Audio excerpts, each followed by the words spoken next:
In Peru, with over 88% of votes counted, the presidential candidate for the Free Peru National Political Party, Pedro Castillo, has secured 18% of the vote, while far-right candidate Keiko Fujimori is in second place with 13.2%. A Venezuelan Navy vessel delivered humanitarian aid to St Vincent and the Grenadines this Monday, following the eruption of La Soufre volcano on Friday. India surpassed Brazil as the second most affected nation by the coronavirus pandemic on Monday, having reported a total of more than 13.5 million cases. From the headquarters of teleSUR English in Havana, Cuba, this is From the South, and I'm Katrina Goss.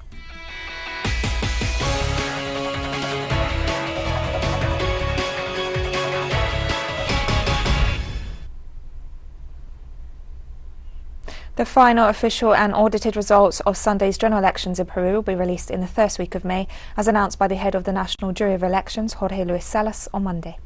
Salas pointed out that the date is an estimated forecast in order to define the candidates who will go on to the second round of the presidential elections to be held in June, as well as the 130 members of Congress and the 5 representatives elected to the Andean Parliament. The Electoral Authority also recalled that in the 2006 elections, the vote count took 26 days, while in the 2011 elections, 33 days were required, and in the 2016 elections, the first round was held on April 10th and the final results were known on May 9th, that is 29 days later. More than 25 million Peruvians over 18 years of age were called to vote on Sunday in a country where voting is an obligation, with a threat of a fine for those who fail to cast their ballot.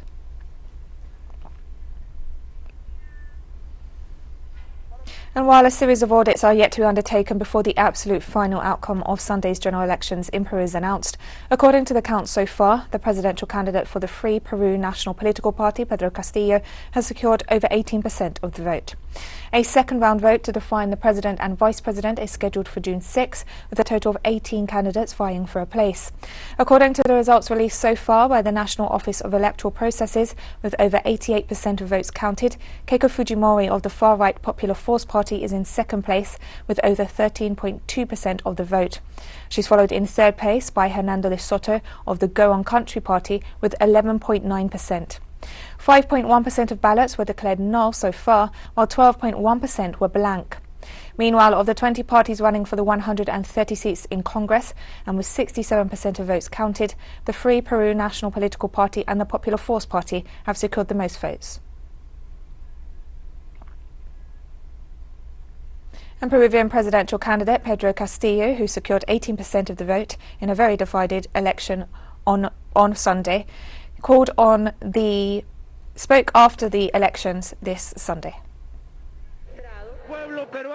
Today the Peruvian people have just had the blindfold removed. Many times we have been told that only political scientists, constitutionalists, political scholars, those who have large speeches, can lead a country. But they have had enough time. They have had decades, 5-year periods, but look how they leave the country. As this country now, you arrive in metropolitan Lima.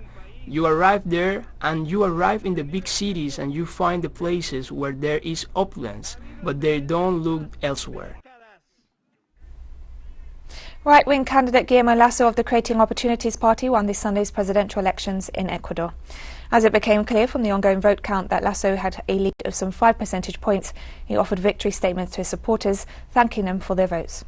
Meanwhile, Andrés Arauz of the Union for Hope coalition greeted his supporters and thanked them for their support, while calling on progressive forces in the country to rebuild in order to address the serious challenges facing the nation.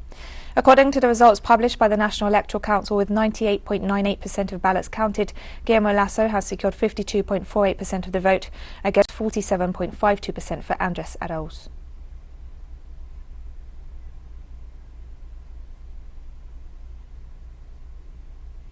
The president of Bolivia's Supreme Electoral Tribunal, Salvador Romero, confirmed a high and significant turnout in the second round of the regional elections held in 4 departments of the country on Sunday. Preliminary data showed a fall in turnout as compared to the first round held on March 7th. However, the electoral official noted that Sunday's turnout was within the parameters to guarantee the election's transparency. Local electoral authorities said they would quickly process the votes and announce the results in the shortest possible time, despite the legal deadline extended until April 18th. The electoral mission sent by the Inter-American Union of Electoral Organizations will deliver a report on Monday, while observers from the Organization of American States have not stated when they will issue their report on their observations.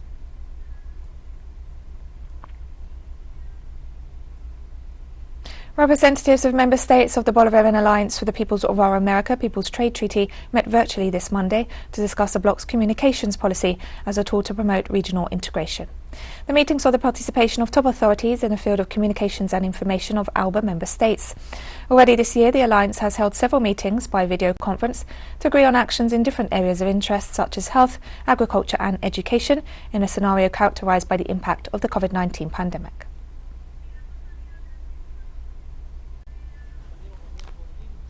behalf of President Nicolás Maduro, we also want to express our solidarity with our brothers and sisters in St Vincent and the Grenadines at this time when they are experiencing a natural disaster that puts us in the place of each of the brothers and sisters who are facing this situation today. And therefore, from a communication point of view, we must activate a solidarity, awareness and activism campaign right now, from this moment, in real time, so that our brothers and sisters feel supported, as they indeed are.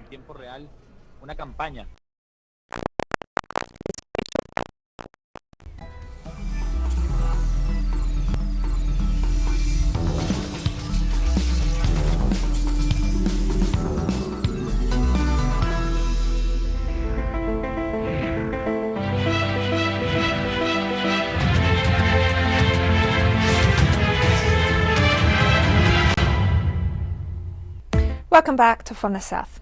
Venezuela's Simón Bolívar International Task Force delivered humanitarian aid to St Vincent and the Grenadines this Monday on board a Bolivarian Navy vessel following the eruption of La Soufre volcano on Friday.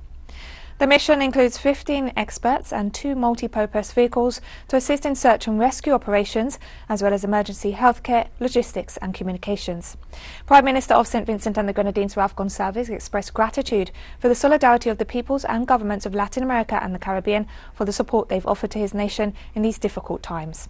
The Prime Minister expressed special appreciation to the President of Venezuela, Nicolás Maduro, for immediately organising humanitarian aid following the eruption of the volcano. On Saturday, the Venezuelan government sent close to 20 tons of humanitarian aid and activated the Simón Bolívar Humanitarian Task Force to collaborate with the brotherly people of St Vincent and the Grenadines.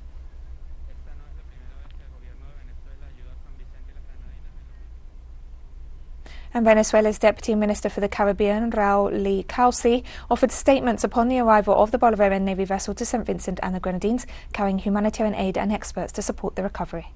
We have drinking water, we have mattresses, we have canned food and other things we have been requested.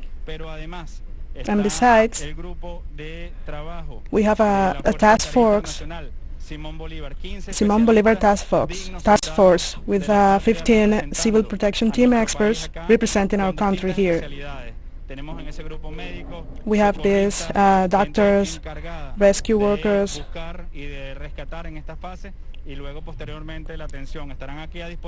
They will be here at the disposal with the risk assessment team, and they will be at the disposal of the government of St Vincent.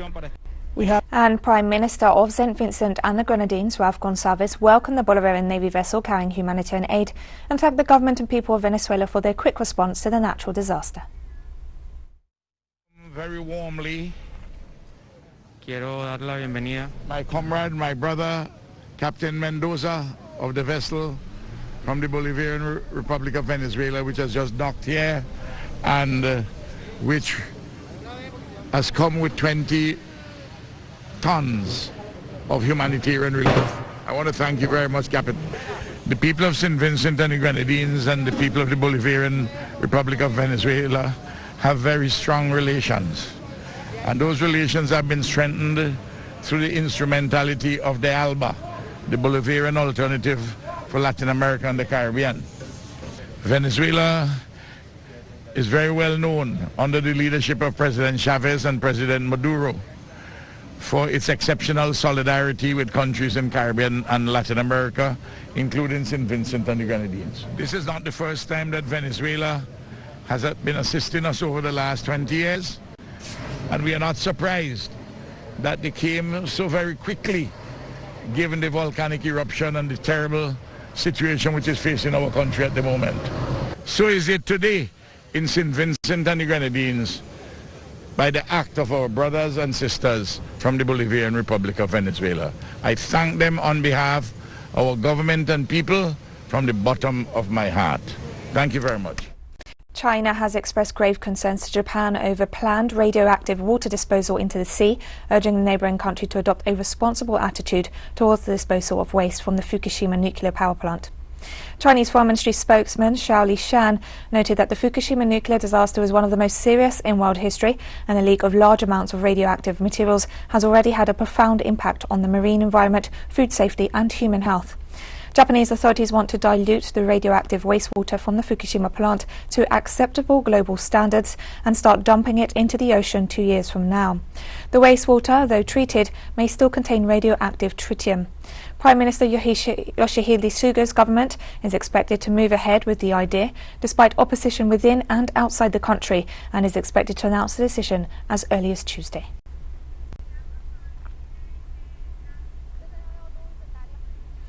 Residents of Japan's Fukushima prefecture gathered in front of the Japanese Prime Minister's residence in the capital this Monday to protest the Japanese government's decision to dispose of radioactive wastewater from the destroyed Fukushima nuclear power plant into the Pacific Ocean. The protesters stressed they would gather again on Tuesday to stage another protest before the official announcement of the move. Tokyo Electric Power Company, the operator of the Fukushima plant, did not announce to the outside world the fact that nuclear sewage contains the radioactive isotope carbon-14 until August last year. The half-life of carbon-14 is as long as 5,730 years, which means it's very likely to cause long-term damage to the health of people globally.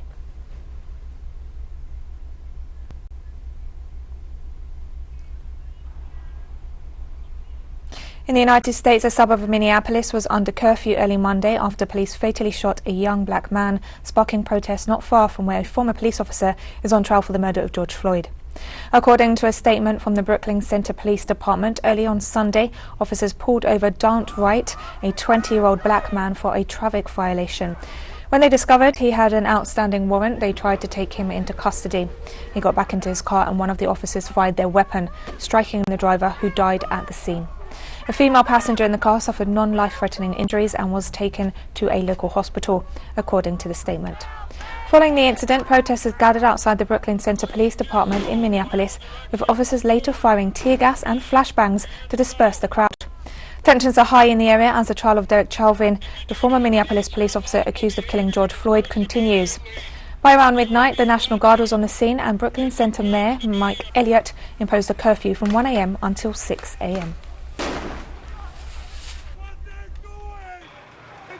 Who knows if there's going to be a difference in this world? Who knows if it's going to be the last time that we all come together in something like this? So we're just peacefully protesting. We're not going to keep taking police killing black people for no reason, traffic stops, mental health problems. So this is just the way that we've learned to stand in solidarity and show that we're not going to, we're standing for a cause. Also in the United States, one person is dead and an officer was injured on Monday at a shooting at a high school in Knoxville, Tennessee, as the community reels from off-campus gun violence that has left 3 students dead this year. The Knoxville Police Department tweeted that authorities were at the site of the shooting at the Austin East Magnet High School, adding that the scene had been secured. A Knoxville Police Department officer was reported among the victims. Police urged people to avoid the area, adding that a site had been set up on a baseball field behind the school for students to be reunited with their families. Last week, Republican Governor Bill Lee signed off on legislation that would make Tennessee the latest state to allow most adults aged 21 and over to carry handguns.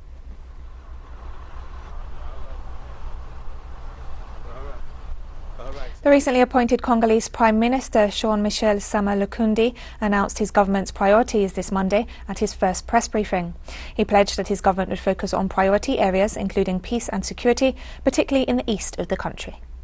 The government is installed we will return to the priorities set for us by the President of the Republic, His Excellency Félix Antoine Tshisekedi, notably peace and security, particularly in the eastern part of the Democratic Republic of Congo. Reforms in the fiscal area, it will be necessary to carry them out in order to have enough means to maintain the process and the electoral cycle, because this is also a priority for the government of the Sacred Union of the nation.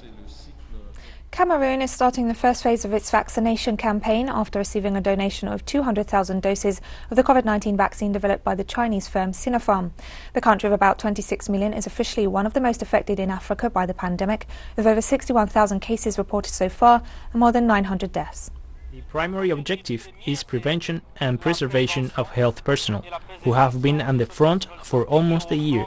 So imagine someone like me who has just had his vaccination card and taken his first dose. We think we are more protected against this virus. The Minister of Public Health is going to make sure that the health personnel who treat all of us are vaccinated first. If they are not vaccinated, they will not be able to treat us. So they are the first priority. Then the rest of Cameroonians. As for me, I am ready to take this vaccine anytime. The vaccine is already here.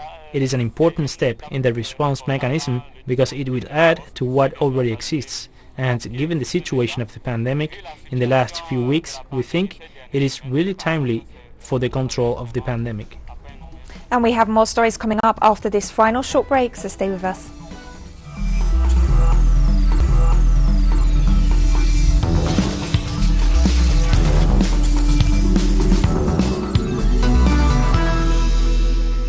Welcome back to From the South. India surpassed Brazil as the second most affected nation by the coronavirus pandemic on Monday, having reported a total of more than 13.5 million cases amid a second wave that has seen a surge in infections in the country.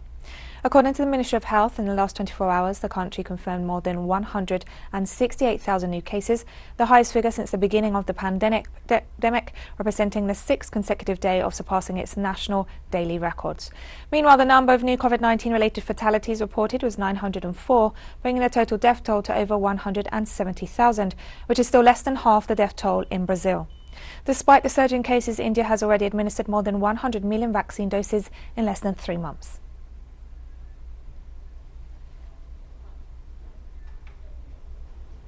This Monday, United Nations Secretary-General Antonio Guterres expressed his concern regarding the continued inequality in terms of COVID-19 vaccine access. Across the world account for around 75% of global vaccinations. Many countries have yet to start vaccinating their healthcare workers and most vulnerable citizens. A global vaccine gap threatens everyone's health and well-being. The virus is dangerous everywhere if it spreads unchecked anywhere. And global value chains do not function if one link is broken. Some estimates put the global cost of unequal access and vaccine hoarding at more than $9 trillion. According to the Director General of the World Health Organization, the COVID-19 pandemic is a long way from over, as 4.4 million cases were reported globally last week. The pandemic is a long way from over, but we have many reasons for optimism. The decline in cases and deaths during the first 2 months of the year shows that this virus and its variants can be stopped. We have now seen 7 consecutive weeks of increasing cases and 4 weeks of increasing deaths. Last week was the 4th highest number of cases in a single week so far. On Monday, the European Union received the first of 50 million single-shot Johnson & Johnson COVID-19 vaccines. The US-based company is set to send the total number of doses to the European bloc before the end of June, after shipments were delayed due to production issues. The EU, with a population of 450 million, hopes to have vaccinated 70% of its adult population by the end of the summer. The Johnson & Johnson vaccine is a key component of the EU's vaccination strategy, as it only requires 1 shot, unlike the other vaccines currently authorised for use in the 27 nations that make up the bloc, that is the Pfizer, Moderna and AstraZeneca vaccines.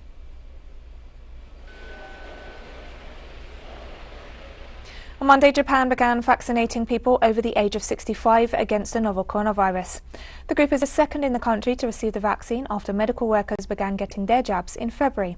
The first shots were administered in about 120 selected sites around the country as Japan steps up its vaccination campaign amid a rise in cases in some areas. Tokyo recently adopted tougher measures to fight the pandemic as it struggles to curb the rapid spread of a more contagious strain ahead of the Olympic Games. The inoculation campaign will focus on elderly people through late June, with the rest of the population to receive their shots in July. And we've come to the end of this news brief, but remember you can find these and many other stories on our website at telesurenglish.net. You can also join us on social media. We're on Facebook, Twitter, Instagram and Telegram. For teleSUR English, I'm Katrina Goss. Thank you for watching.